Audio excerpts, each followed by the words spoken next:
Nemtsov Prize addresses those people and gives support to those people that are fighting for human rights, for democracy, for a free Russia.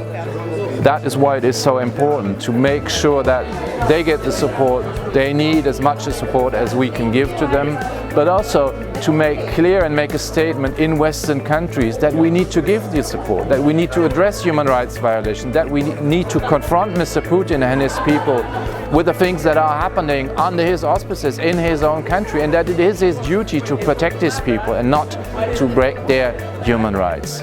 So it is a sign of hope, it is a sign of support, it is something that is extremely valuable to liberals in Western Europe as much as in Russia.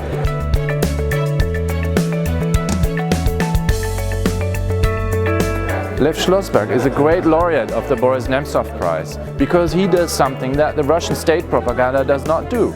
He's telling the truth to his people.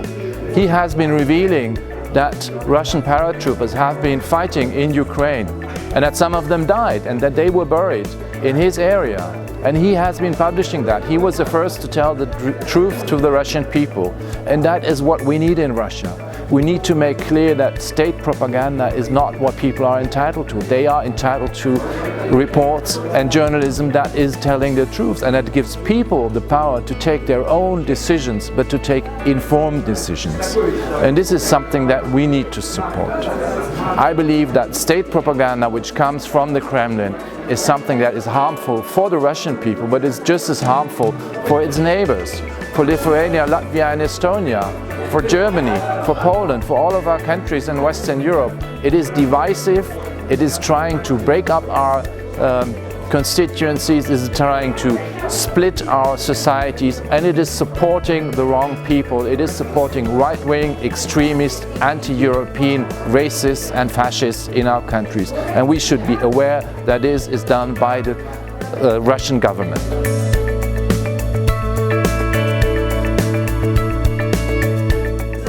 Democracy activists in Russia, people that are in dissent with President Putin's policies, people that want peace with Ukraine, with Georgia, people that want to develop Russia into a free country where people can live their own lives. They have been looking at Boris Nemtsov as someone that is a guiding light. He was giving hope to people. He was expressing what people were feeling, what people were hoping for. And his assassination was the murder of hope. It was the assassination of someone that was trying to give people a voice that was speaking for a different Russia, for a Russia that's free, for Russian people that are building on a free house in Europe. So his assassination was a clear and very bad sign to anyone in Russia that is fighting for these principles of freedom.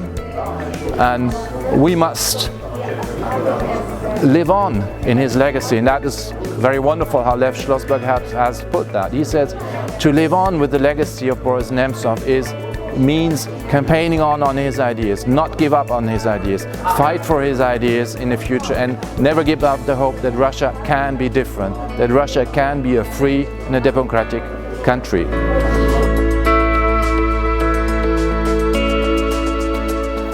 I always had the privilege to live in a free country. In Germany, in Western Germany that was. I lived in the UK, in France, in Luxembourg, in the Netherlands. I have always been protected in my rights. And I cannot even know how it is to be in an autocratic regime as Russia. And I'm really grateful for people that fight under these circumstances for freedom in their country, against corruption, for the rule of law, for the division of power, for free and fair elections. And all of the nominees for the Boris Nemtsov Prize are worthy and have shown in their speeches that they are worthy of getting the prize this year.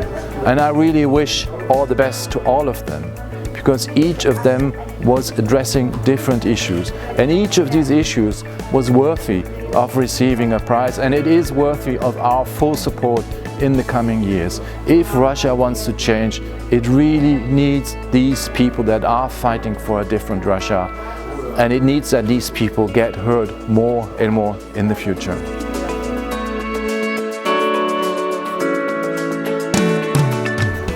We should never take the Russian government for the Russian people. We should always make sure that we're very clear towards President Putin and his regime what we think about them and what they're doing. And we should also be very clear towards the Russian people and say that we want the Russian people to be people of Europe and part of Europe, and that we're counting on them, and that we don't take them into custody for what President Putin is doing. We believe that there are a lot of very courageous civil rights activists, human rights activists, democracy activists, artists, painters, people that want a different Russia, a Russia that is going to be a full member of the European family.